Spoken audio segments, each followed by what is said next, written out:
Hey guys, welcome to another Donoran Monologue podcast. I am your host, Bo, and we've got another episode in our Pokemania series. Today we're actually going to be talking about the first generation of games specifically. So, before we go any further though, I do want to give another shout out to Ashley Luann K, longtime supporter, big friend of the show. Check her out on Instagram at the Minnesota Nurse. A lot of cool content there. You guys are going to love it. So, going straight into the subject today, the first generation of Pokemon. Now, I am very critical of what we call Gen 1ers. That is, people who, the only real Pokemon are the original 150. I never played past the first gen. Blah, blah, blah, blah, blah, blah, blah. That's stupid. The games introduced so many other cool things. Gen 1 had so many flaws that got fixed in later generations. There's no reason not to enjoy future generations. Having said that, there's a reason we have such fondness for Gen 1. And so long as you still accept the rest of the Pokemon series, I have no problem with you loving Gen 1 because Gen 1 is incredible for several reasons. So, first off, the people who experienced Gen 1 when it first came out, that is Red and Blue version, the coolest thing for it was we had never seen a game like this. Now, of course, when every generation comes out, I think the largest and, in my opinion, dumbest criticism of them is like, it's the same thing over and over again. There's a formula.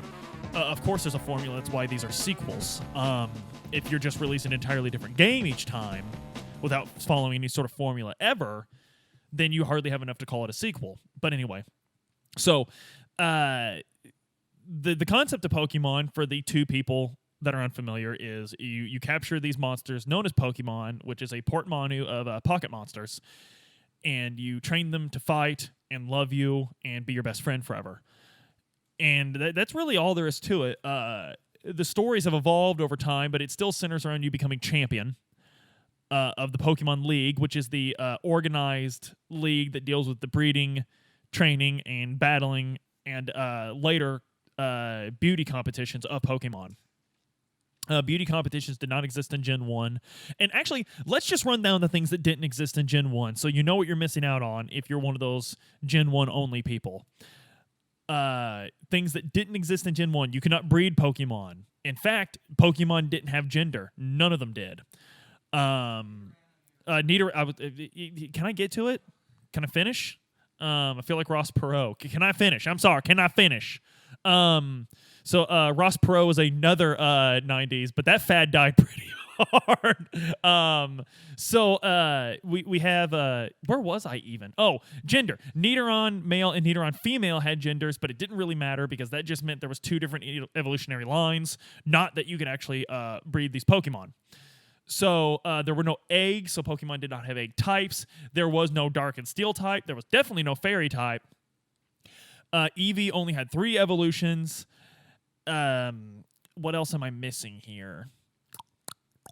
No day and night cycle, which the games have returned to that a few times. 3rd gen and 8th gen does not have a day and night cycle unless you're in a wild area. Adam, is that correct? Am I remembering that right? Unless you're in the wild area, there's no day or night cycle. I'm pretty sure I'm right. Gen 8's sort of new. I'm still retaining information from it because Pokemon is a lot of information. Anyway, so the concept of Pokemon, and I think something that I didn't realize until later, but something that subconsciously hit me is your adventure starts in a little place called Pallet Town. You're just some kid that loves Pokemon. You're not different from anyone else in the world. There's nothing special about you. You weren't born under a certain star. Like Mew didn't fly over your house when you were little and bless you. In the anime, Ash, and we'll talk about this later. In the anime, Ash actually sees a Ho-Oh flying overhead when he sets out for his first adventure, which is really special because we didn't know who Ho-Oh was when the anime first came out. Ho-Oh, of course, the legendary bird from the 2nd generation of games.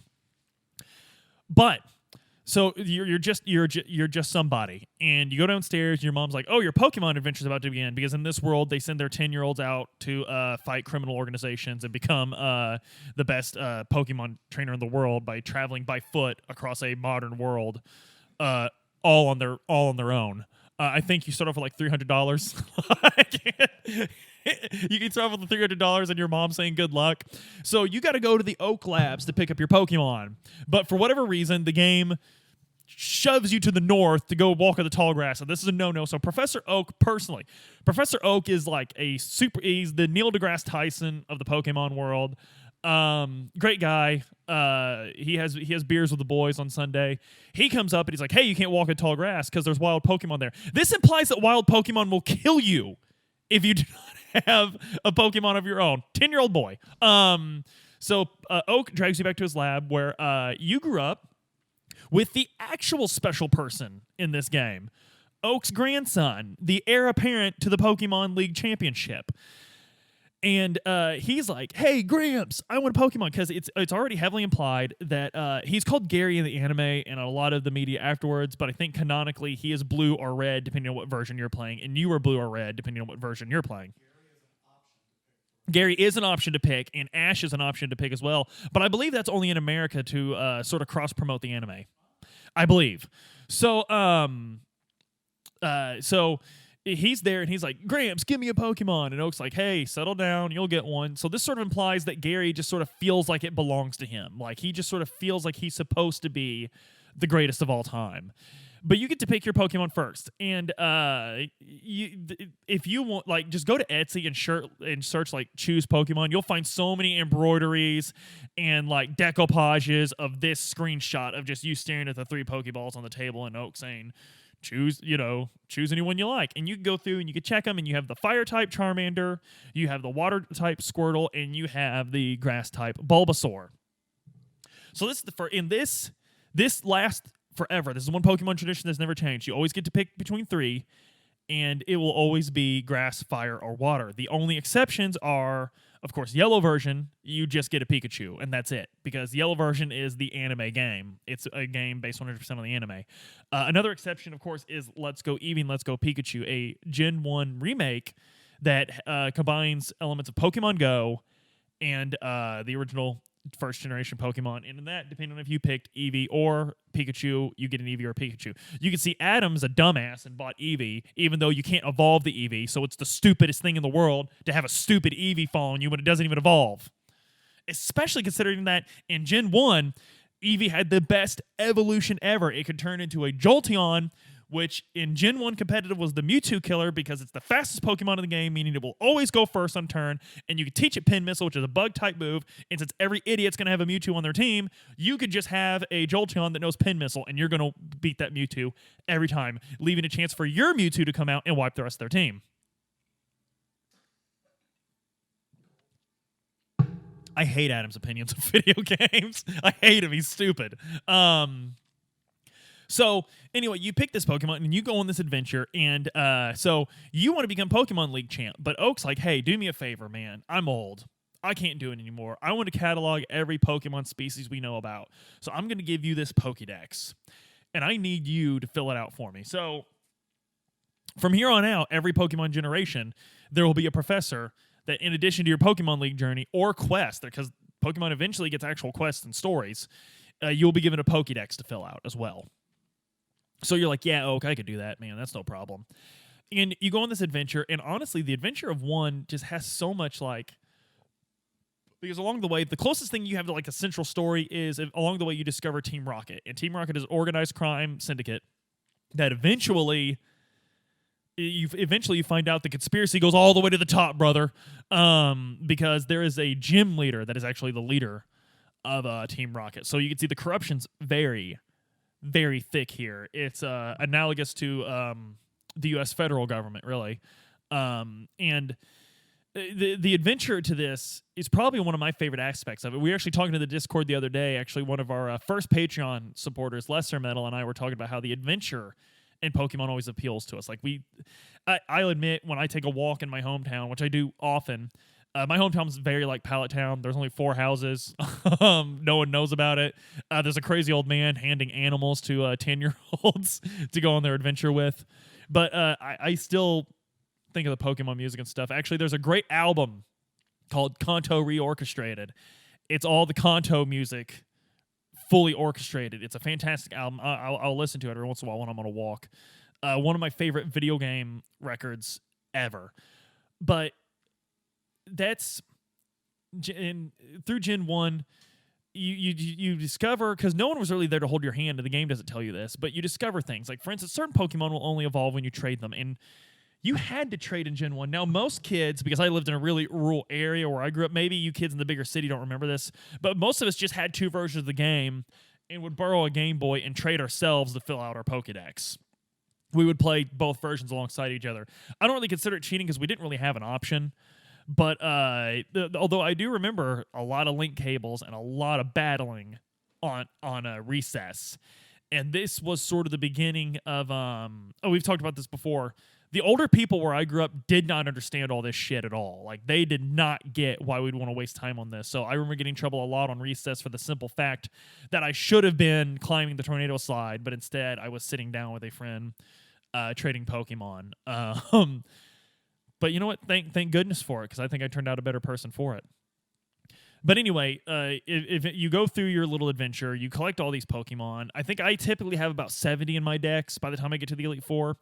You collect all these gym badges. You solve the Team Rocket problem. You, a 10-year-old boy with nothing special about you whatsoever other than training Pokemon, eventually takes down a criminal syndicate that controlled the economy, the government, and the culture of the island nation that you grew up on. That's pretty incredible.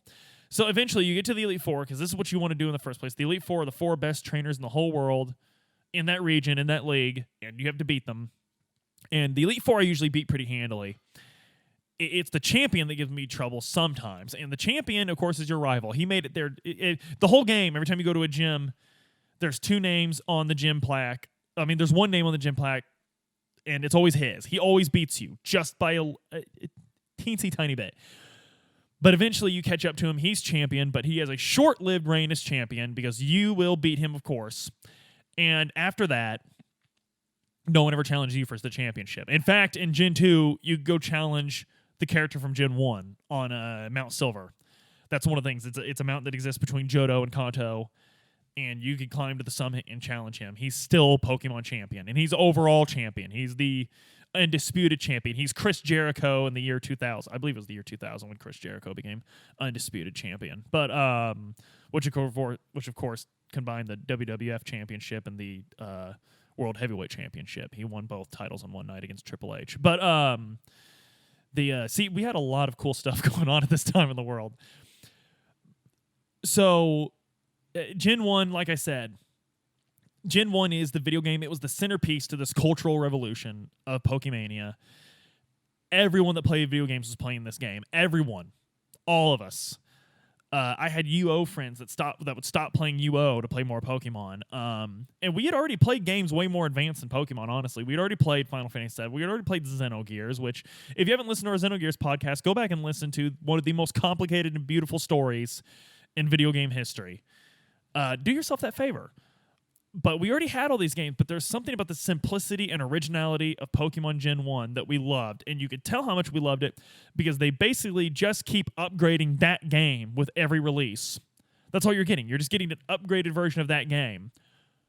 But the formula's so good that even the people that complain about it, there was a great there was a great image one time that I saw on a Pokemon message board, where it was a Pikachu with this sort of like dull, like bored look on his face, and it said, "This is how Game Freak looks the whole time you're saying the new gen looks like it sucks, knowing damn well you're going to buy it." Because you are. You're going to buy it. Because the formula just works. And we see these elements in Pokemon still today. We love them. It's what we look most forward to. In fact, I think even more so than the new stuff, we look most forward to seeing what's left from the old. And to me, that's an incredible legacy for a video game. I can't think of any other video game series where we like seeing that much similarity. So, guys, if you enjoyed the show today, please like, share, and subscribe this video. Share the podcast if that's how you enjoy us. We're trying to reach more people. We know that there's more people out that will enjoy us. If you think your friends will be into this, please share us out. We do have a Patreon. We have links to that there if you want to become a supporter. This very day, we're working on some great Patreon content for you guys. There's a merch booth. There is a merch booth after the show, or when you're waiting on the intermission for the band you actually showed up to watch, you can go out and check out our merch there. We have a Discord, guys. It's a lot of fun. We're getting new members every day, and we're having a blast with all these people. So check out the link to that Discord. I look forward to seeing more people pop up in that new members feed. And last but not least, please check out our brothers and sisters on the Rally Network. A lot of great guys making a lot of great content. And I know they would appreciate your listen. And if you like good podcasts, you will like us and the rest of the Rally Network. I promise you that. So guys, until next time, can't wait to see you again. Take it easy.